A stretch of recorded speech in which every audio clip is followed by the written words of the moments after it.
Hello YouTube, and welcome to another DBTGamer special. This is the fourth part of my Metroid Prime art book video. And this will be the fourth and final part. There is no more art in this book. Believe you me, I've sort of checked without trying to spoil it for myself. So, yeah, let's get down to it. This section of the book took me by surprise. I was not expecting them to do a section devoted to Metroid Prime Remastered. It's cool that it's here, but you kind of already did this at the beginning of the book with the other Metroid Prime section, so unless there's something different here, this is... Let's just find out. Let's just dive in, see what happens. So we've got the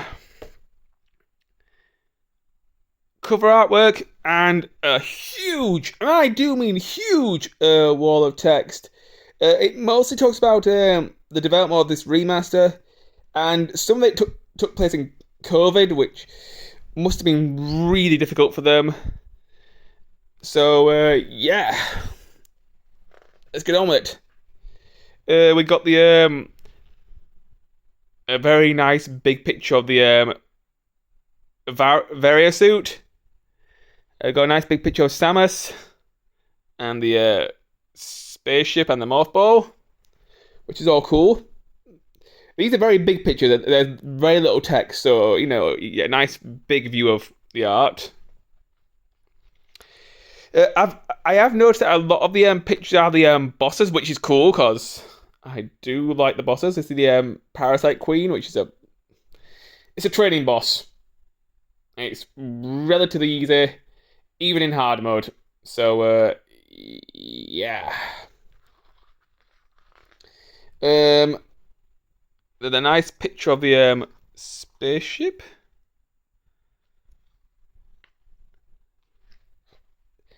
Next one to the Hive Mecha, which is the second boss of the game. This thing just has so many wasps that just swarm you. This is not a difficult boss.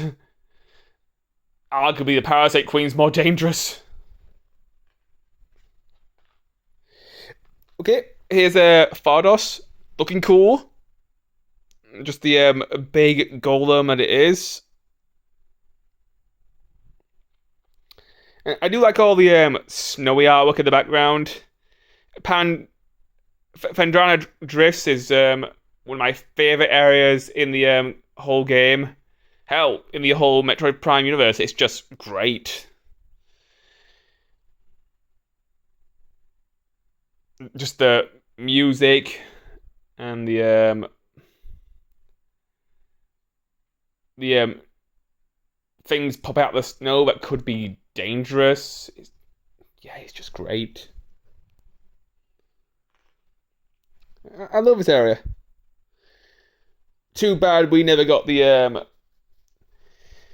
beta, the Sheegoth enemy that was left behind. It was a really big giant one. There's a lot of things in this game that were left out, mostly due to timing or other problems that they had in development. When the remaster was actually talked about, I was hoping that they would somehow, you know, go back to their old ideas and try and implement them into the game. You know, that sort of thing. But they didn't. That's fine. I guess I'm the sort of guy who likes it when remasters do that sort of thing, like they did with Resident Evil 1 on the GameCube. You know, that was a really good idea. The Omega Pirate. Okay, this is just an absolute beast. It's just a hulking mass of muscle, claws, and blue orbs. Definitely corrupted, definitely menacing. I believe the Omega Pirate at one point was gonna have like a metal Kraid boss fight instead. they couldn't get it finished in time. They couldn't really get it working, so they just shoved this in there instead. So yeah, I guess if they did change the game, they'd have to find a new place for this awesome thing, and somehow put Crane in. I wouldn't want to lose this guy because he's great. Just design and the way you fight him, he's definitely challenging. So yeah. Then we got Meta Ridley. This guy, he's an asshole. He's just annoying to fight. He's arguably stronger than the final boss of the game. Just menacing. Then we got the Metroid Prime itself. Not really that tough because you just have to. It's literally, as Simon said, you shoot what color it's. You shoot the energy which corresponds to the correct color. Yeah, I remember playing this game with my sister, and she just commented on how much easier this fight was than Ridley, and she's absolutely correct. Ridley is the harder fight, most because of the amount of aggression that Ridley puts out. So yeah, and this, with all of the colour changes, this boss fight is mostly Simon Says. I still enjoy the Metroid Prime fight.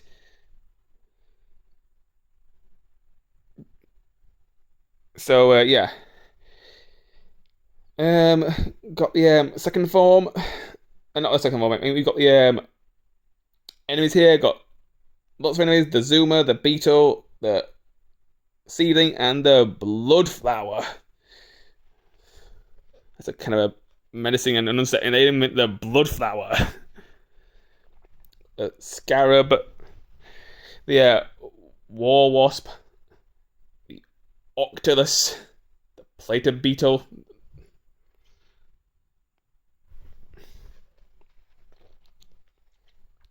the Triclops, the Burrower, the Puddle Spore, the Puffer, and plenty of hot. I don't know if that's lava or magma. I can never. One is for when it's underground, technically underground in this area. So yeah, I think magma is underground. I'm not sure. That's the problem with the English language. We have too many names for pretty much the exact same thing. And we got the glider. These things are a threat. They're mostly there to help you, really. Got the ice burrower. Then we got the Sheegoth. Yeah, there was supposed to be a more giant version of this in the which never made it into the game, but I generally like the Sheegoth's design. It's just so menacing, and such a pain in the ass to fight because you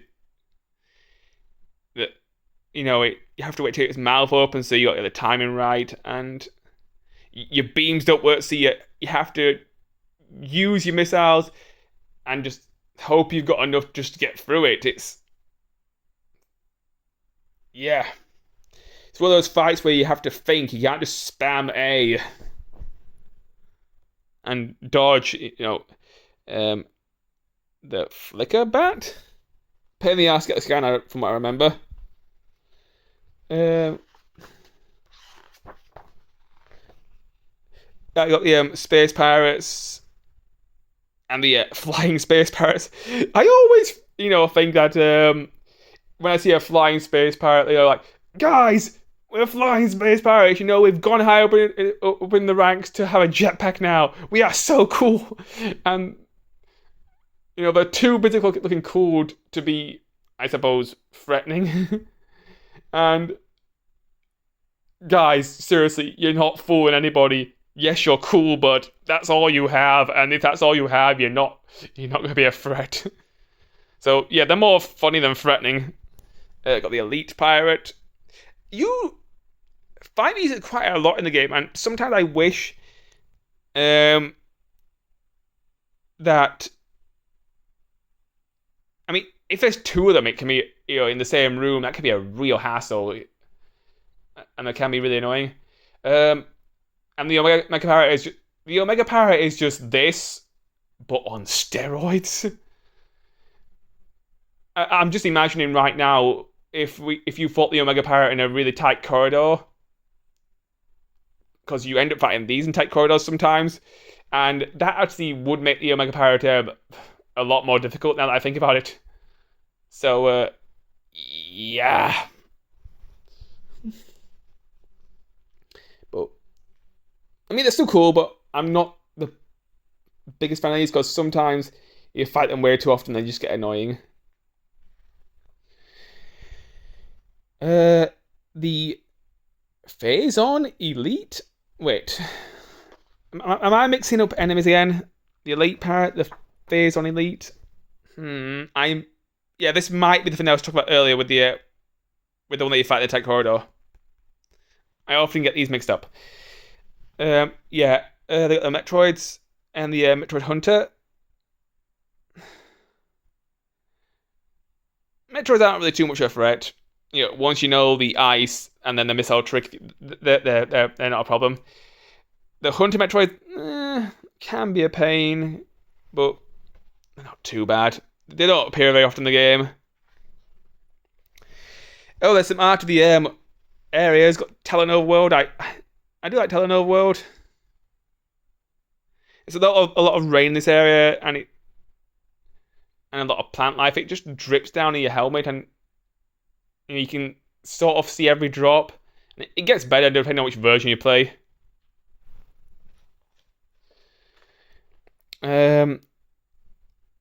More Telenova World, I believe.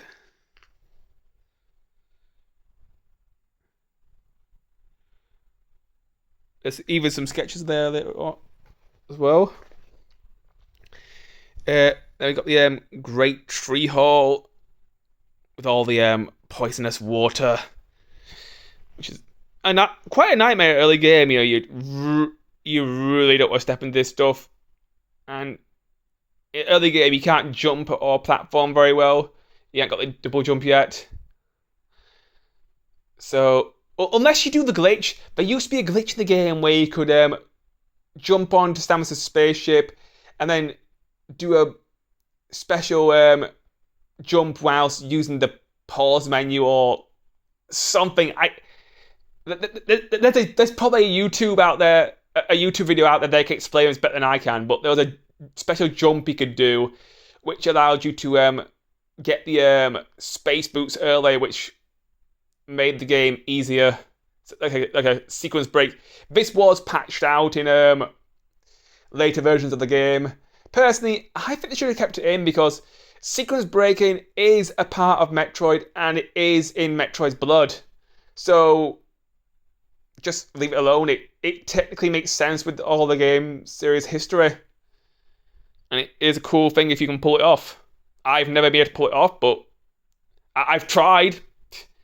And I've watched other people do it, but I can never manage to do it. So I'm just not that good.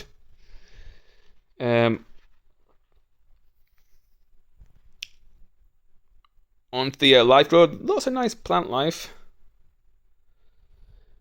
Oh, and the Artifact Temple. The Artifact Temple, if you stumble upon it early game and you've never played a Metroid game before, it's... they give you the first artifact, and there's also like clues to your artifacts. And in some ways, where you come back to this area later in the game because you don't know where you're going, you don't know what you're doing, it can help you. But also, it somewhat feels like it's trolling you. Unless you've played the game before, the artifacts, these 12 keys, you're not going to find that many on your own. On your first run through, you're probably going to need a friend to help you or a guide. I remember when I was younger, when I first played this game, I was playing, and when I got to this point in the game, I just had no idea what I was doing. I think I found like a few of these things, and I had to get my next door neighbor to help me find the rest of the things because I had no idea what I was doing. It was just, yeah, this part of the game just completely stumped me. There's an old story from when I was younger, when I was not great at these games. I'm still not great at finding these keys. Most of them I have to look up online. Yeah. I got the Chozo ruins, or as my sister calls them when we played through this together, the Chaozu ruins. Yeah, she thought it was funny to change just one letter in the word and call them the Chaozu ruins. She's very into Dragon Ball Z, and the joke was funny for our playthrough, and it kept her entertained and interested. So, whatever makes her happy. Got the giant plant boss.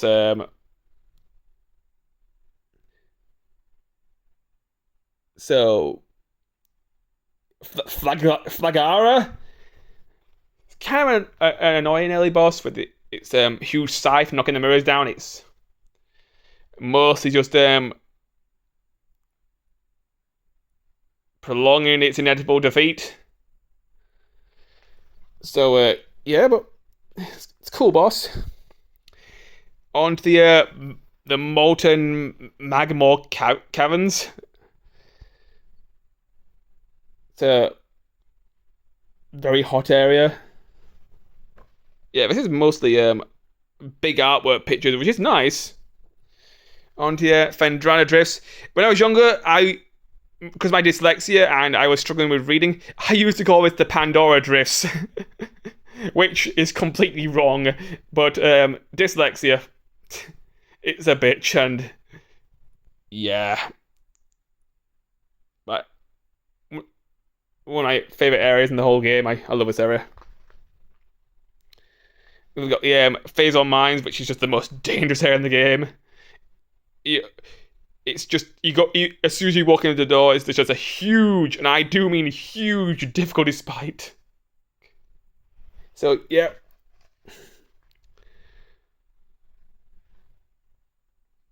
Impact Crater.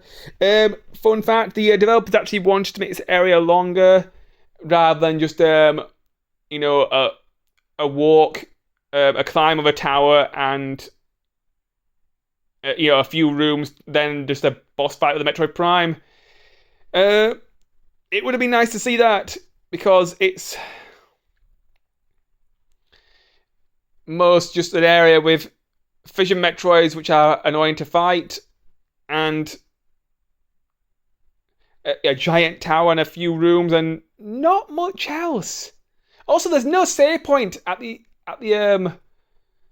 before the boss fight. There's a room where you can recharge all your missiles, which is helpful, but there's no save point. Have both. Seriously, have the missile recharge point and the save point right next to each other, because the boss is like, let me just do some mental maths.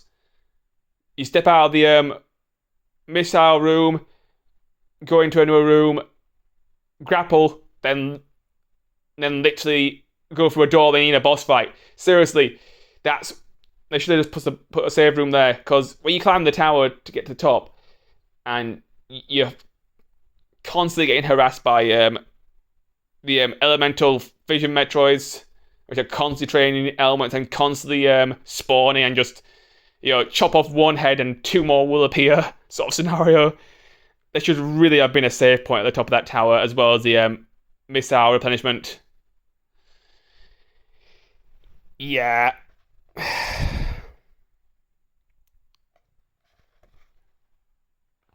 Yeah, there's the missile station, but from what I remember, there's no save point. And then we got the oozing Phazon puddle. This is the final boss fight, and I do like this area because it's very sort of techno and nightclub sort of, and it. I kind of wish you don't get to use the Phazon suit. You get it right in the game, and you only get to use the Hyper Beam once. I kind of wish you got to use the hyper beam more, although it'll probably just trivialize the difficulty of the game. So I do see why they did it that way. This can be a hard boss fight. I have seen someone recently beat this game without collecting a single energy tank. That is insane, and that is something I would never attempt. And I think they were on the hardest difficulty as well. So again, insane.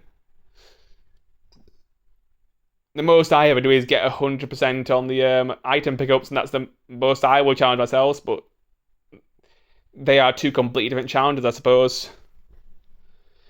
Yeah, I like the cutscene as well. That you get for getting all the items with the the hand just punching its way out of the Metroid Prime and the eyeball, and it's just like it's just so cool and creepy and unsettling. And yeah, now on to the index. We get a nice big shot of Samus jumping. And yeah, that brings us to the end of the Metroid Prime a visual retrospective art book. I've really enjoyed showing off this book to my viewers and subscribers, and I would like to do more videos like this in the future. I have got a few more art books I have not gone through. So yeah.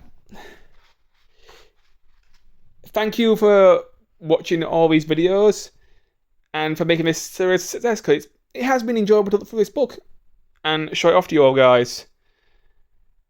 I am thinking about making some sort of Metroid Prime 4 video, but we'll have to see if I can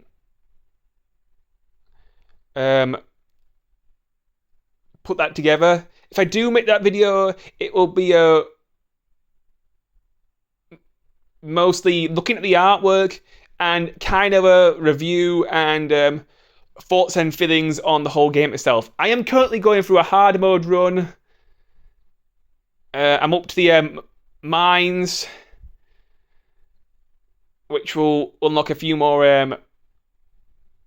artwork pictures. So yeah, but